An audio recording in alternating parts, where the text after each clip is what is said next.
देश के 5 राज्यों में अगले 4-5 महीनों के भीतर विधानसभा के चुनाव संपन्न होंगे। इन 5 राज्यों में 3 हिंदी भाषी राज्य मध्य प्रदेश, छत्तीसगढ़ और राजस्थान, यहाँ मूल रूप से 2 पार्टियां सक्रिय रही हैं या सत्ता में जिनकी भागीदारी रही है। इन 3 राज्यों के चुनाव में क्या मुद्दे होंगे, उस पर हम अलग अलग चर्चा करेंगे। आज की बातचीत मूल रूप से छत्तीसगढ़ पर। हमारे साथ बातचीत करने के लिए छत्तीसगढ़ अखबार के संपादक सुनील कुमार जी उपस्थित हैं। सुनील जी, बहुत स्वागत है। नमस्कार। छत्तीसगढ़ में क्या माहौल है? छत्तीसगढ़ में एक तो ये आचार संहिता लगने को 100 दिन से कम का वक्त बचा है, तो माहौल तो पूरा हो गया है। दूसरा यह है कि भाजपा जो अजगर की तरह यहाँ सोई हुई थी 4.5 साल से, अभी एकदम से वो खरगोश की तरह हिलते डुलते दिख रही है, थोड़ा चलते फिरते दिख रही है, छलांग लगाने की कोशिश करने में तैयारी करते दिख रही है। तो ये बड़ा बदलाव। कांग्रेस में तो भूपेश बघेल ने पूरे 4.5 साल चुनाव अभियान की तरह सरकार चलाई है। एक दिन भी इन 4.5 साल में ऐसा नहीं लगा कि कांग्रेस चुनावी मोड में नहीं है, वो चलते रहा। भाजपा के बारे में ये लगा कि पिछले बार जिस तरह से कांग्रेस ने उसको बुलडोज कर दिया था पूरा, और वो 15 सीटों पे सिमट आई थी, और 15 पंचे 65 होता है। अमित शाह यहाँ 65 सीटों का दावा करके गए थे छत्तीसगढ़ में, मुझको अगर ठीक याद है तो, पिछले विधानसभा चुनाव में। और कांग्रेस बीजेपी उसका 20% डिलीवर कर पाई थी यहाँ। तो पार्टी भी बहुत ही डिप्रेशन में थी। सेंट्रल लीडरशिप ने छत्तीसगढ़ की तरफ देखा तक नहीं था। नतीजा ये हुआ था कि 6 महीने बाद का जो लोकसभा चुनाव हुआ था, पिछला लोकसभा चुनाव, उसमें बीजेपी की सेंट्रल लीडरशिप ने स्टेट की लीडरशिप को खारिज कर दिया था। पूरी की पूरी 11 सीटें ऐसे लोगों को दी थी जिनका पहले लोकसभा चुनाव से कोई लेना देना नहीं था, जो किसी नेता के रिश्तेदार नहीं थे। ऐसे 11 लोगों को उन्होंने छांटा था, अपने दम पे लिस्ट बनाई थी। छत्तीसगढ़ के बीजेपी नेताओं की बोलती बंद थी, और उस 11 की लिस्ट में से वो 9 को जिता के ले आए थे। मोदी और अमित शाह अपने दम पर ले आए थे 9 लोगों को जिताकर, जो किसी भी प्रदेश को अगर हम देखें तो बहुत अच्छा परसेंटेज था, 11 में से 9। और ये छत्तीसगढ़ के नेताओं के योगदान के बिना था, छत्तीसगढ़ के नेताओं के बावजूद था ये, कि जो घर बैठे थे, निराश थे, हताश थे, जो उपेक्षित थे, हाशिए पर थे, उसके बावजूद इतनी सीटें लोकसभा में जीती थी बीजेपी ने। उसके बाद कोई वजह भी नहीं थी कि दिल्ली छत्तीसगढ़ की तरफ देखे कि यहाँ भाजपा के नेता क्या कर रहे हैं। तो ये सारे चुपचाप बैठे हुए थे। अभी 3 महीने के पहले तक की बात मैं बतलाता हूँ। भाजपा का कोई नाम लेवा यहाँ नहीं दिखता था। खुद भाजपा के नेता शांत बैठे थे, कि जैसे वो अगला चुनाव भी हार चुके हैं, अगला चुनाव भी भूपेश बघेल जीतेंगे, ऐसा माहौल खुद बीजेपी के भीतर था, डिप्रेशन का। लेकिन अभी लगातार जो कार्रवाई की है बीजेपी हाईकमान ने, जो मोदी और अमित शाह ने यहाँ आ के जो एक एनर्जी डालने की कोशिश की है पार्टी के भीतर, एक तो वो वजह है कि पार्टी यहाँ पर जिंदा दिख रही है, सक्रिय दिख रही है। दूसरी वजह मुझको शायद बीजेपी के एक बड़े नेता ने कुछ दिन पहले बतलाई थी, कि बहुत पहले से वो चुनाव अभियान शुरू करना नहीं चाहते थे कि उसको चुनाव तक सस्टेन कैसे करते। पार्टी के हाथ में सरकार तो है नहीं, तो उसको सस्टेन कैसे करते, चुनाव तक उसके टेम्पो को जारी कैसे रखते। इसलिए उन्होंने थोड़ा देर से शुरुआत की है। ये सोची समझी रणनीति है, पार्टी किसी डिप्रेशन में नहीं थी, ऐसा उनका कहना था एक व्यक्ति का। मुझको नहीं मालूम इसमें सच कहाँ पर है। जो मैं सोच रहा हूँ वो सच है, या जो वो बता रहे हैं वो सच है, या इनके बीच में कहीं सच है। कुल मिलाकर यह है कि छत्तीसगढ़ में माहौल खूब जोरों पर है। कांग्रेस ने 2 बड़े ऐसे फैसले लिए हैं, आपके और तमाम लोगों के सामने हैं। टीएस सिंहदेव को डिप्टी सीएम बनाना, और मोहन मरकाम को प्रदेश कांग्रेस अध्यक्ष से हटाकर मंत्रिमंडल में लाना, एक नया प्रदेश कांग्रेस अध्यक्ष बनाना। ये 2 फैसले ऐसे हैं जिन्होंने कांग्रेस के भीतर के तमाम इक्वेशंस को एक बार अस्थिर कर दिया है। लेकिन मेरा ये मानना है कि गुटबाजी में अब एक स्थिरता आ गई है। तो दोनों ही पार्टियां चुनाव के लिए तैयार हैं, चुनाव के मोड में हैं। आगे वो जो काम करेंगी वो विधानसभा चुनाव की तैयारी को ध्यान में रखते हुए ही करेंगी।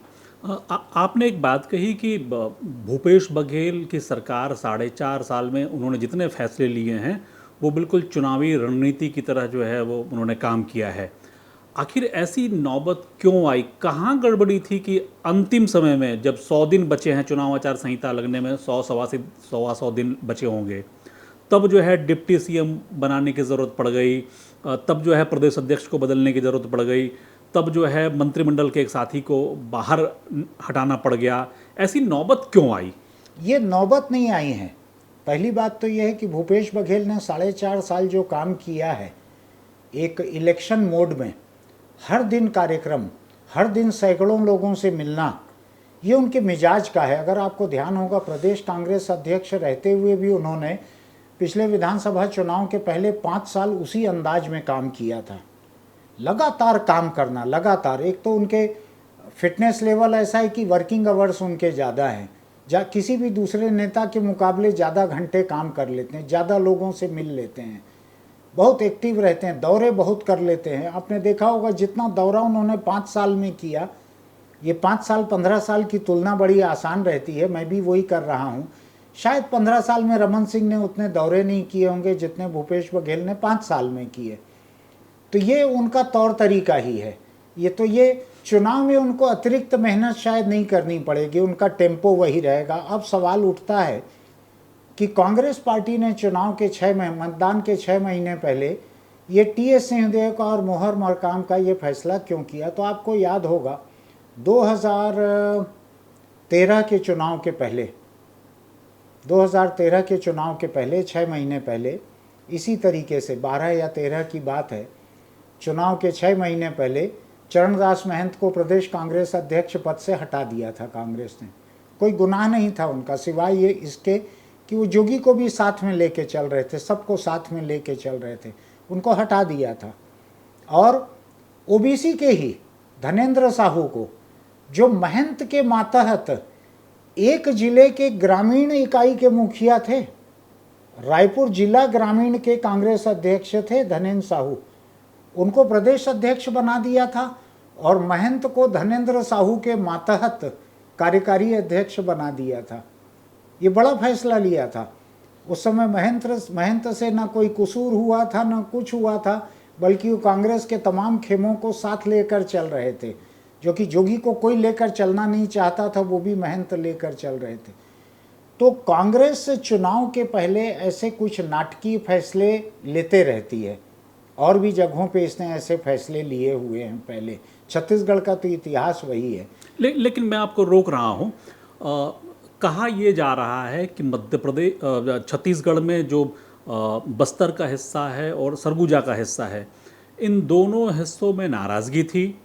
अलग अलग एजेंसियों की जो खबरें हैं, जो दस्तावेज प्रत्यक्ष अप्रत्यक्ष रूप से जो है सामने आते हैं, उसमें ये कहा जा रहा है कि दोनों इलाकों में नाराज़गी को देखते हुए सरगुजा में टीएस सिंहदेव को एक पद दिया गया और दीपक बैज को जो है वो प्रदेश अध्यक्ष बनाया गया। तो ऐसी कोई सूचना, कोई खबर, किसी सर्वे की खबर आपके पास भी है क्या?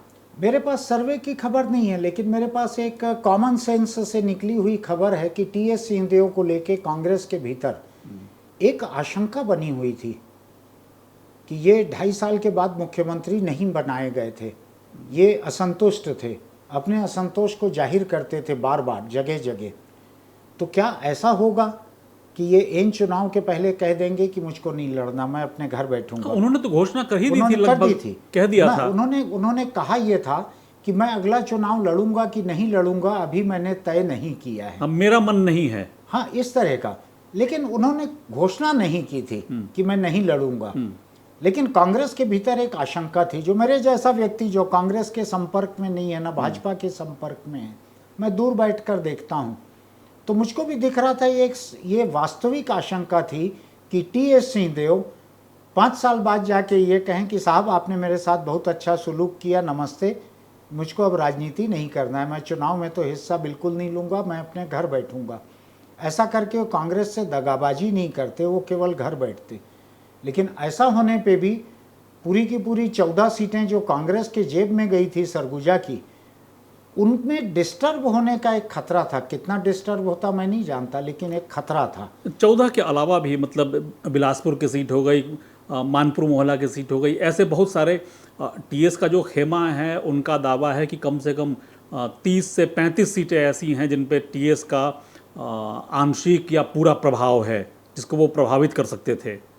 ऐसा मुझको तो नहीं लगता है आलोक। अगर मैं केवल अंदाज है मेरा, मैंने कोई सर्वे नहीं किया है सीटों पे, मेरा अंदाज है कि टीएस सिंहदेव का ऐसा कोई व्यापक प्रभाव नहीं है। वो इतने बड़े जन नेता नहीं है, वो संगठन के भीतर के नेता हैं। अपने इलाके में उनका प्रभाव है, सरगुजा के इलाके में उनका प्रभाव कहा जाता है। पिछली बार ये भी कहा जाता था कि 14 सीटें जो मिली, 14 की 14 तमाम सीटें सरगुजा की जो कांग्रेस को मिली, उसके पीछे शायद सरगुजा के लोगों की ये भावना भी थी कि अगर कांग्रेस जीती तो महाराज सीएम बनेंगे। जैसा कि साहू समाज के भीतर ये भावना बताई जाती है कि कांग्रेस की सरकार बनेगी तो ताम्रध्वज साहू मुख्यमंत्री बनेंगे। जैसा कि कुर्मी लोगों के बीच ये भावना बताई जाती थी कि अगर सरकार बनेगी तो भूपेश बघेल सीएम बनेंगे। हो सकता है कि महंत के लिए भी कुछ इलाकों में ऐसे रही हो भावना, लेकिन मैं ये नहीं मानता कि 30 सीटों पे टीएस सिंहदेव का कोई निर्णायक या असरदार कोई असर होगा, ऐसा मैं नहीं मानता। लेकिन मैं ये मानता हूँ कि उनके प्रभाव का जो इलाका है उसमें 14 की 14 सीटें मिलना एक बहुत बड़ा इंडिकेशन था, कांग्रेस को बहुत बड़ा सहारा था। अगर वो घर बैठ जाते, और एक दूसरी अफवाह थी जिसको मैं अफवाह से ज़्यादा वजन नहीं दूंगा कि उनका भतीजा भाजपा की टिकट से भी लड़ सकता है चुनाव, तो ये खुद नहीं लड़ते, भतीजा भाजपा से लड़ता तो जो माहौल बनता कांग्रेस का, वो बड़ा गड़बड़ माहौल बनता। तो कांग्रेस ने उनको, कांग्रेस यानी छत्तीसगढ़ कांग्रेस नहीं, राष्ट्रीय कांग्रेस ने टीएस सिंहदेव को उप मुख्यमंत्री बनाकर एक अनिष्ट की आशंका को टाला। एक आशंका जो बनी हुई थी कि बाबा क्या करेंगे, बाबा कहीं चले तो नहीं जाएंगे। खुद उन्होंने सरगुजा के कांग्रेस सम्मेलन में कहा कि बीजेपी के बड़े नेताओं ने मुझको आमंत्रित करके दिल्ली में बात की, मैंने उनको कह दिया था कि मैं भाजपा में नहीं आऊँगा, लेकिन शिष्टाचार के लिए मैं बात करने चले गया। एक बड़ी होटल में बड़े नेताओं से बात हुई, ये बाबा ने खुद ने कहा। तो अगर कल के दिन वो घर बैठ जाते तो कांग्रेस के लिए एक खतरे की नौबत रहती उस इलाके में, कम से कम 14 सीटों पर, ऐसा मेरा मानना है। तो कांग्रेस ने एक डिप्टी सीएम पद 100 से कम दिनों के लिए इफेक्टिव, बाद में तो इलेक्शन कोड ऑफ कंडक्ट लग जाएगा, तो उन्होंने अनिष्ट की आशंका का एक इंश्योरेंस खरीद लिया। कहीं कोई उम्मीद है टीएस के मुख्यमंत्री बनने की? ऐसी कोई संभावना भी टीएस सिंहदेव देख रहे होंगे अभी कांग्रेस के इस कार्यकाल में? हाँ, इस कार्यकाल की बात कर रहा हूँ मैं। इस कार्यकाल में कांग्रेस संगठन के बनाए हुए टीएस सिंहदेव मुझको मुख्यमंत्री बने नहीं दिखते। लेकिन कई तरह की स्थितियां रहती है। कोई ऐसी दूसरी स्थितियां आई कि चीफ मिनिस्टर की कुर्सी अगर किसी वजह से खाली हुई, उस वक्त भी मैं आपसे एक कहूँगा, आप मेरे से उस बात से सहमत नहीं हैं, हम बात कर चुके हैं, लेकिन मेरा ये मानना है कि चुनाव के इतने करीब, 3 महीने 4 महीने करीब, अगर मान लीजिए कोई ऐसी वजह होती है कि छत्तीसगढ़ में मुख्यमंत्री दूसरा बनाने की बात आती है, उस हालत में आप यकीन मानिए टीएस सिंहदेव मुख्यमंत्री नहीं रहेंगे। यहाँ पे मुख्यमंत्री पिछड़ा वर्ग का ही कोई रहेगा। 4.5 साल के पिछड़े वर्ग के भूपेश बघेल के किसी भी वजह से अगर मुख्यमंत्री वो नहीं रहते हैं तो अगला मुख्यमंत्री किसी भी हालत में एक राजवंश से आया हुआ राजपूत ठाकुर बिल्कुल नहीं रहेगा। 15 साल छत्तीसगढ़ ने इसी राज्य में जो है, छत्तीसगढ़ ने 15 साल तक जो है एक ठाकुर रमन सिंह को मुख्यमंत्री के तौर पर स्वीकार किया। बिल्कुल। और कहीं कोई असंतोष की बात सामने नहीं आई। बिल्कुल। ऐसा क्या हो गया कि एकाएक जो है ठाकुरों के खिलाफ जो है लोग खड़े हो जाएंगे, लामबंद हो जाएंगे या उनका विरोध कर देंगे? 2 चीज़ें रहती है कि कोई किसी का विरोध करेगा, ये एक बात रहती है। दूसरा पहलू ये रहता है जन समर्थन। जब आप किसी से वोट मांगने जाते हैं, वो अगर नारा लगा के आपका विरोध नहीं कर रहे हैं तो उसका ये मतलब कहीं मत मानिए कि वो आपका समर्थन कर रहे हैं। चुनाव में विरोध मायने नहीं रखता, चुनाव में समर्थन मायने रखता है। अगर बाबा के बन जाने से, अगर एक राजपूत के मुख्यमंत्री बनने से लोग विरोध नहीं करेंगे तो उसका ये मतलब नहीं है कि वो लोग अपने मन से वोट देंगे। विरोध न करना और समर्थन करना, इनके बीच एक बहुत बड़ा फासला है। और दूसरा, हिमाचल में शायद कांग्रेस ने एक ठाकुर राजपूत किसी को मुख्यमंत्री बनाया है अभी हाल फिलहाल में। तो कांग्रेस का वो एक कोटा जो है ठाकुर राजपूत का, वहाँ पूरा हो गया। राष्ट्रीय पार्टियों के सामने ये भी एक मजबूरी रहती है कि अलग अलग राज्यों में वो जिनको मुखिया बनाते हैं तो उसमें धर्म का, जाति का, कई तरह का ख्याल रखते हैं। धर्म का ख्याल तो अब कांग्रेस में भी करीब करीब खत्म हो गया है कि अल्पसंख्यकों के लिए कांग्रेस के भी संगठन में उनकी पसंद में कोई ज़्यादा जगह बची नहीं है, लेकिन जाति का ख्याल अभी भी रखा जाता है। तो मुझको लगता है कि अगर ऐसी कोई नौबत आती है तो बाबा उस नौबत के लिए डिप्टी नहीं बनाए गए हैं, ऐसा मेरा मानना है। अब मैं पिछले सवाल पे लौट के आता हूँ। ये जो पूरा माहौल है छत्तीसगढ़ का, आपने कहा कि अब बीजेपी भी जो है बिल्कुल मुकाबले के लिए तैयार हो गई है। इस बीच कई सर्वे आए, कुछ संगठनों ने करवाए, भाजपा कांग्रेस ने करवाया है, कुछ स्वतंत्र एजेंसियों ने करवाया है। हालांकि ये सारे सर्वे जो है अब तक इसमें से कोई भी सर्वे सार्वजनिक नहीं किया गया है। हाँ। लेकिन इन सर्वे की कुछ एक रिपोर्ट को जो है मुझको देखने का अवसर मिला है। कहा यह जा रहा है कि कांग्रेस पार्टी की हालत बड़ी अच्छी नहीं है। ऑल्दो कांग्रेस पार्टी पूरे स्टेट में उसकी नीतियों को लेकर जो है जनता के बीच माहौल ठीक है, लेकिन विधायकों के खिलाफ एंटी इनकम्बेंसी इतनी अधिक है कि 37-38 या लगभग 40 विधायक जो है वो हारने के कगार पे हैं। उनको कोई नहीं जिता सकता है। तो क्या लगता है ये कांग्रेस पार्टी अपने विधायकों के टिकट को काटेगी इतनी बड़ी संख्या में? मुझको इसमें कोई भी दिक्कत नहीं लगती है। मुझको लगता है कि जो आप कह रहे हैं, इस बात को मैंने भी सुना है। मुझको किसी ने नाम भी दिए हैं, 37 नाम मुझको दिए हैं किसी ने, कि ये जैसे पोल ऑफ पोल होता है काउंटिंग के समय, एग्जिट पोल 5 एजेंसियां कर रही हैं, उनको मिलाकर एवरेज निकाल कर कोई चैनल दिखाता है, वैसे ही ये सर्वे ऑफ सर्वे है कि ये 4, 5, 6 अलग अलग एजेंसियों के सर्वे को मिला के किसी ने बनाया है। जब तक कोई चीज़ सार्वजनिक नहीं है उसकी सच्चाई का मैं बड़ा दावा नहीं करता, लेकिन मुझको एक गंभीर सोर्स से ये मिला है। इसके मुताबिक कांग्रेस के 37 एमएलए ऐसे हैं जिनकी हार तय है अगर उनको टिकट मिलेगी तो। लेकिन मुझको ये भी पता लगा है कि ये सर्वे कांग्रेस पार्टी के पास भी है, शायद उसी का करवाया हुआ होगा, शायद और सर्वे को मिला के भी देखा गया होगा। तो मुझको नहीं लगता कि कांग्रेस पार्टी आज इस हालत में है, इतनी कमज़ोर है कि वो छत्तीसगढ़ में अपने 37 लोगों की टिकट को न काट सके, पहली बात। दूसरी बात यह है, मुझको ये भी नहीं लगता कि भाजपा आज इतनी विपन्न पार्टी है कि नए प्रदेश में घुस रही है, जैसे कि नॉर्थ ईस्ट में कहीं कहीं घुसी है या गोवा में या कहीं घुसी है मान लीजिए, तो वहाँ पर जो मिल जाए, जो आ जाए उसको अपने में शामिल कर लो, अपने में मिला लो। ये 37 लोग अगर कांग्रेस इनको काट देती है तो ये भाजपा के कैंडिडेट नहीं बन पाएंगे। इसमें से 2, 4, 5 बन सकते हैं। भाजपा का अपना काडर, अपनी लोकल लीडरशिप छत्तीसगढ़ में बहुत स्ट्रांग है। मुझको कोई दिक्कत नहीं लगती है कि कांग्रेस 37 लोगों की टिकट को काट दे। ये जिन 37 लोगों का जिक्र कर रहे हैं, आमतौर पे जो बात सामने आ रही है उसमें ज़्यादातर सरगुजा संभाग और बस्तर संभाग के नाम सामने आ रहे हैं। कुछ एक मैदानी इलाके जो हैं उसके विधायक हैं। इसमें जो सबसे कॉमन बात है कि अधिकांश ऐसे विधायकों के नाम सामने आ रहे हैं जो पहली बार या दूसरी बार विधानसभा में आए हैं। क्या आपको लगता है कि पहली बार या दूसरी बार चुन के विधानसभा में आने वाले जो विधायक हैं वो अपना भविष्य यूं ही किसी और के हवाले कर देंगे? नहीं, किसी और के हवाले क्या, पार्टी की टिकट नहीं मिलेगी। बाकी तो ये आज़ाद मुल्क है। वो गोंडवाना, वो जोगी कांग्रेस, वो बसपा, वो आम आदमी पार्टी, भाजपा, वो सर्व आदिवासी समाज कहीं भी जाने के लिए आज़ाद रहेंगे। इसका नुकसान तो कांग्रेस को ही होगा। ये जरूरी नहीं है। आप एक बात समझिए, कुछ एक सर्वे एजेंसीज का ये भी कहना है कि जो एंटी इनकम्बेंसी है छत्तीसगढ़ में वो कांग्रेस सरकार के खिलाफ कम है, कांग्रेस विधायकों के खिलाफ ज़्यादा है। बिल्कुल।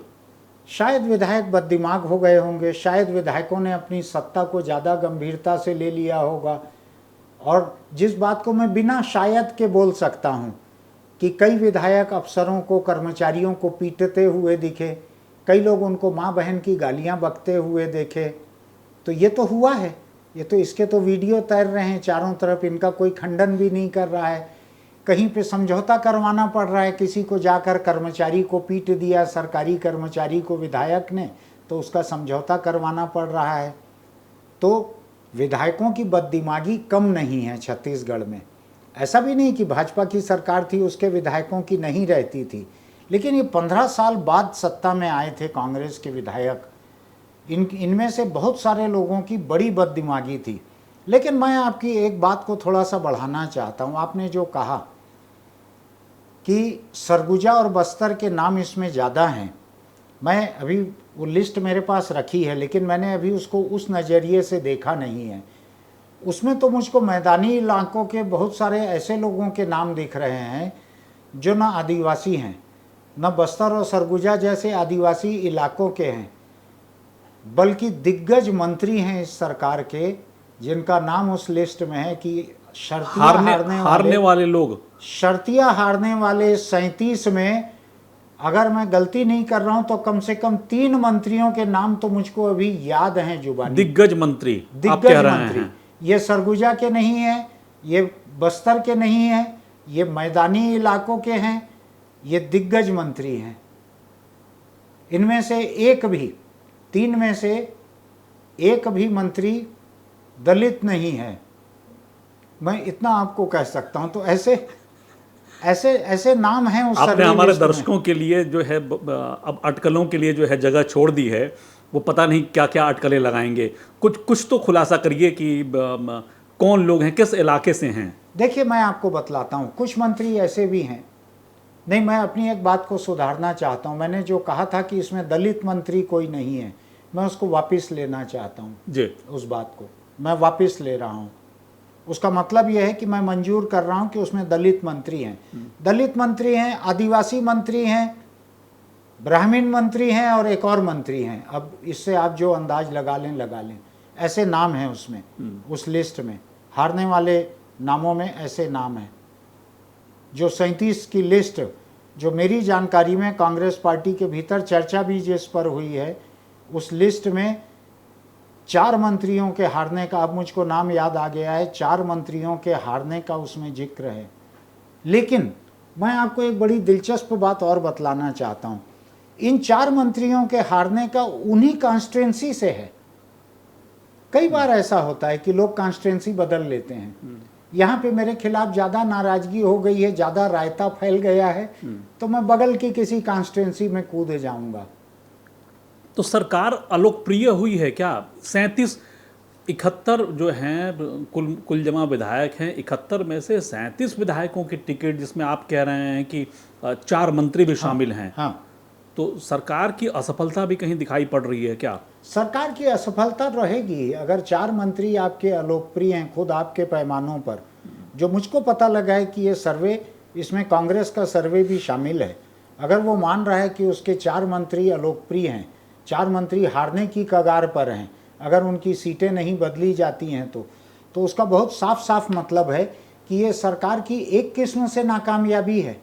लेकिन तमाम किस्म के सर्वे जो हैं, जिसमें 3-4 अलग अलग सर्वे एजेंसीज़ के लोगों से मेरी रूबरू बात नहीं हुई, लेकिन पार्टियों के लोगों ने जो बात की है उनसे बात हुई है। बहुत ही लंबा सिलसिला है ये, कोई सीधा मेरा संपर्क नहीं है।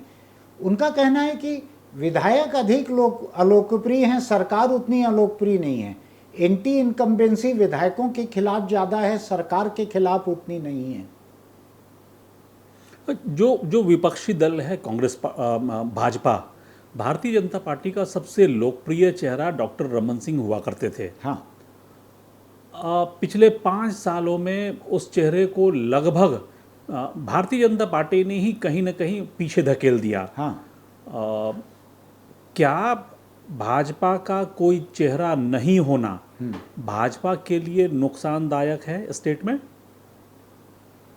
देखिए, जब कभी भी आप किसी पार्टी में एक चेहरा सामने रखते हैं तो उस पार्टी में गुटबाजी एक्टिव हो जाती है, क्योंकि किसी भी राजनीतिक दल में एक से ज़्यादा महत्वाकांक्षी लोग रहते हैं। आज अगर आप डॉक्टर रमन सिंह को अगले मुख्यमंत्री के रूप में, अगुवा के रूप में पेश करेंगे, तो जाहिर है कि बृजमोहन अग्रवाल या दूसरे ऐसे कई नेता हैं जिनकी मुख्यमंत्री बनने की महत्वाकांक्षा है, वो इस बात को लेकर खफा होंगे। आप देखेंगे कि जिस दिन टीएस सिंहदेव को डिप्टी सीएम बनाया गया, उस दिन से ये सुगबुगाहट होने लगी कि अगला चुनाव अकेले भूपेश बघेल के चेहरे पे नहीं लड़ा जाएगा, ये सामूहिक नेतृत्व पे लड़ा जाएगा अगला चुनाव। जैसा कि पिछला चुनाव जय और बीरू, एक मोटरसाइकिल चला रहा है, एक साइड कार में बैठा है, ऐसे शोले के एक सीन की तरह पिछला चुनाव लड़ा गया था। उसमें दो नाम और भी थे, ताम्रध्वज साहू और चरणदास महंत। तो जब भी किसी एक चेहरे को आप सामने रखते हैं तो उसका नतीजा एक चेहरे की लोकप्रियता को तो इनकैश कराना हो जाता है, लेकिन पार्टी के भीतर की जो गुटबाजी है वो भी उतनी ही एक्टिव हो जाती है। वो गुटबाजी कभी सेबोटेज करती है, कभी घर बैठ जाती है कि हमको क्या करना है, ये डॉक्टर रमन सिंह से तो भूपेश बघेल बेहतर है हमारे लिए। बीजेपी के कुछ एक ऐसे भी विधायक होंगे जो मानकर चल रहे होंगे कि डॉक्टर रमन सिंह के मुकाबले हमारे लिए भूपेश बघेल बेहतर है। ठीक वैसे ही जैसे कांग्रेस के कुछ विधायक आज मान रहे होंगे कि इससे अच्छा है, इस कांग्रेस मुख्यमंत्री से अच्छा है कि बीजेपी की ही सरकार आ जाए, ऐसा भी लोग होंगे। तो गुटबाजी सब जगह रहती है। रमन सिंह का चेहरा जो नहीं रखा गया सामने, मैं एक अंदर की बात बताता हूँ, मुझको अभी तक मैं तय नहीं कर पा रहा था पिछले 1 मिनट में मुझको बताना चाहिए कि नहीं बताना चाहिए। मेरे डॉक्टर रमन सिंह से व्यवहारिक संबंध रहे, अच्छे संबंध रहे, कोई कटुता के संबंध कभी नहीं रहे। पिछले 1 साल में 3 अलग अलग मौक़ों पे मैंने 3 खबरों को बनाने के लिए, मैं रोज़ खबरें नहीं बनाता हूँ, लेकिन अभी YouTube चैनल के लिए कुछ रिपोर्ट बनाता हूँ, तो मैंने उनसे अभी 2 बार मैंने उनसे बात करने की कोशिश अभी की, 1 बार पहले की। मैं 2-2, 3-3 घंटे टेलीफोन पे खबर करने के बाद इंतज़ार करते रहा। उनके यहाँ के लोगों ने मुझसे पूछा किस बारे में बात करनी है, जो कि नहीं पूछना चाहिए था। मैंने बताया इस बारे में बात करनी है, मैं इस बारे में रिपोर्ट बना रहा हूँ, इसमें मुझको उनका पक्ष चाहिए। लेकिन उनका फ़ोन नहीं आया दोबारा, और मेरे से उनसे अनबोला नहीं है मेरा, उनका फ़ोन नहीं आया। मुझको ऐसा लगता है कि वो एक बहुत लो प्रोफाइल रख के चल रहे हैं, क्योंकि पार्टी ने खुद ने ये तय नहीं किया है कि उनकी भूमिका क्या रहेगी अगले चुनाव में, इसलिए वो शांत बैठे हैं, अपने घर पे बैठे हैं। ये अंदरूनी बात मुझको कहना था कि नहीं मुझको नहीं मालूम, लेकिन मैं कोई गोपनीय बात नहीं कह रहा हूँ, मेरी बात है ये, मैं उनकी कही बात को उजागर नहीं कर रहा हूँ। संवादहीनता जो है वो एक बड़ी है। संवादहीनता, अनुपलब्धता, अनअवेलेबिलिटी।